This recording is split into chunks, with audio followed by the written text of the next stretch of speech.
السلام علیکم ورحمت الله وبرکاته. ملګرو حسن حسین تاسو څخکاري دا زما واړه ورونه دي او ناستې په جانماز باندې د ماښام مونځ یې وسوکو. تاسو ته زه یو پیغام لرم. پیغام دا دی، رسول الله صلی الله علیه وسلم فرمایي چې کله ستاسو ماشومان د 7 کالو عمر ته ورسیږي، حسن ماشاءالله 7 کالو عمر ته رسېدلی دی، خو حسین لا ډېر وړوکی دی، خو بیا هم حدیث مبارک کې راځي چې کله ستاسو ماشومان 7 کالو ته ورسیږي نو تاسو دې ته د مونځ حکم کوئ چې مونځ وکړه، مونځ ته لاړ شه، اودس وکړه.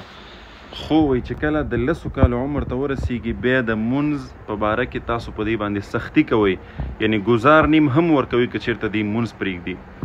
نو لہذا خپل ماشومان د اوس نه تاسو عادت کوئ په مونځ باندې. که ته جومات ته ځې خپل ماشومان ځان سره خامخا بوځه. دا فکر مه کوه چې دته خو د اودس طریقه نه ورځي او دته خو مونځ نه دی یاد او دته خو د مونځ احکامات نه دي یاد، مسایل نه دي یاد. دا قصې به نه کوئ. عمر سره به هر څه برابر شي، خو چې د دې ماشومانو تاسو د مونځ سره رشته قایمه کوئ. نو لہذا دا یو پیغام مې تاسو ته لرلو. حسن حسین خو انشاءالله د نن نه شروع وکړله. حسن خو ما سره اکثر یې مدرسه کې مې را سره یو ځای بل ځای مونځ کوي، خو حسین هم نن نه انشاءالله سټارټ واخیستو. که کور کې تاسو سنت کوئ، نفل کوئ، خپل ماشومان ځان سره راکاږئ ودروئ، مسجد ته ځئ، مسجد ته ځان سره روانوه.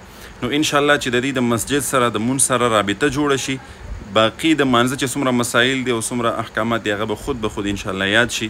نو دا پیغام د اوس نه ځان سره چې دی محفوظ کوي او خپل ماشومان د نن نه چې دی ځان سره عادت کوي چې هغه مسجد ته تاسو ځان سره بوځئ او د مونځ تلقین ورته کوئ. چې کله د هغې عمرونه کم وي اواز پرې کوئ، خو چې کله عمر 10 کالو ته ورسېدو او دغه وخت کې بیا تاسو په دې باندې سختی هم کوئ، ځکه چې دا د رسول الله صلی الله علیه وسلم حکم دی، حدیث مبارک دی. نو دا پیغام در سره ثواب په نیت باندې شیر کړئ. السلام علیکم ورحمت الله. مونځ به کوئ که نه؟ انشاءالله.